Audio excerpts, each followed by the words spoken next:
To Kirik news.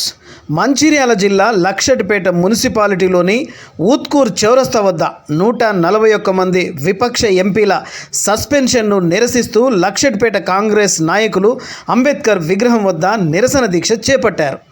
ప్రతిపక్ష సస్పెన్షన్ను ఎత్తివేయాలి అని రాసి ఉన్న ప్లకార్డులను ప్రదర్శించారు. బీజేపీ ప్రభుత్వానికి వ్యతిరేకంగా నినాదాలు చేశారు.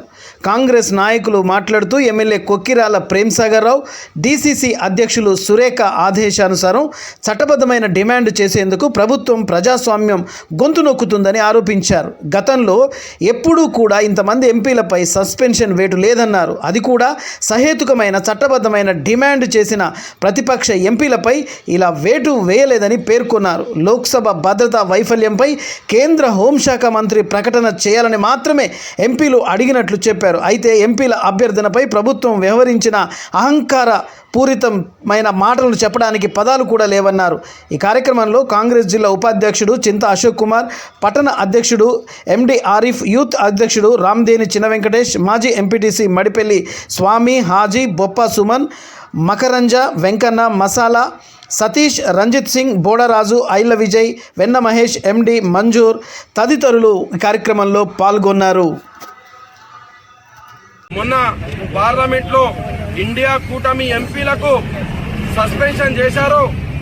143-144 ఎంపీలకు సస్పెండ్ చేసి ఈరోజు భారతదేశ ప్రజలు సిగ్గుపడుతున్నారు. ఈ బీజేపీ కార్యక్రమాలు చూస్తూ ఉంటే సిగ్గుపడుతున్నారు. నిన్న కూడా ఇక్కడ రాహుల్ గాంధీ గారు ఏదో చేశారు, ఉపరాష్ట్రపతికి చూసి నవ్విండ్రు అని ఇక్కడ ఏదైతే వారి దిష్టిబొమ్మ దానం చేయడం జరిగింది. ఇది సిగ్గుచేటు. ఎందుకంటే కాంగ్రెస్ పార్టీ అంటేనే కుల మతాలకు అతీతంగా అందరికీ నవ్వుకుంటా హద్దున చేరుకునే పార్టీ కాంగ్రెస్ పార్టీ. ఈ రోజు కాంగ్రెస్ పార్టీ కుటుంబం భారతదేశం కోసం ప్రాణాలు అర్పించిన కుటుంబం ఈ సోనియా గాంధీ, ఇందిరాగాంధీ కుటుంబం. ఇందిరాగాంధీ గారు కూడా భారతదేశం కోసం ప్రాణాలు అర్పించారు.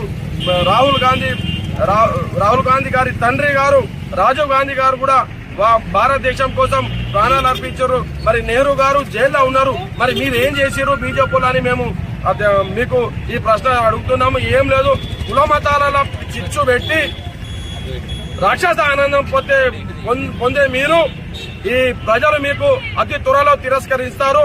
ఎంపీలు దాదాపు 146 మందిని సస్పెన్షన్ చేయడం జరిగింది. ఉపరాష్ట్రపతి ఏమో అన్నాడని చెప్పి ఆ మాట మాకు ఎవరికి బయట చెప్పకుండా, పేపర్లకు రాకుండా కూడా సస్పెన్షన్ వేయడం జరిగింది. ఈ మోడీ గవర్నమెంట్ లో ప్రతిసారి సస్పెన్షన్ వేటు కావడం, మళ్ళీ ముఖం నాకు కింద తీసుకుంటే కోర్టు నుంచి గుట్టిగా లేచినా కూడా వీళ్ళకు సిగ్గుశరం లేనట్టుంది.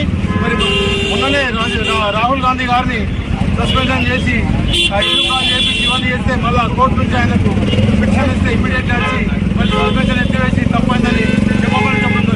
మళ్ళీ ఇప్పుడు కూడా తొందరగా రేపటిలోగా ఈ మొత్తం సస్పెండ్ అయిన ఎంపీలందరినీ కూడా మళ్ళీ సస్పెన్షన్ ఎత్తివేసి వాళ్ళని మళ్ళీ పార్లమెంట్కి ఆహ్వానించాలని మోడీ గారిని కోరుతున్నాము మేము.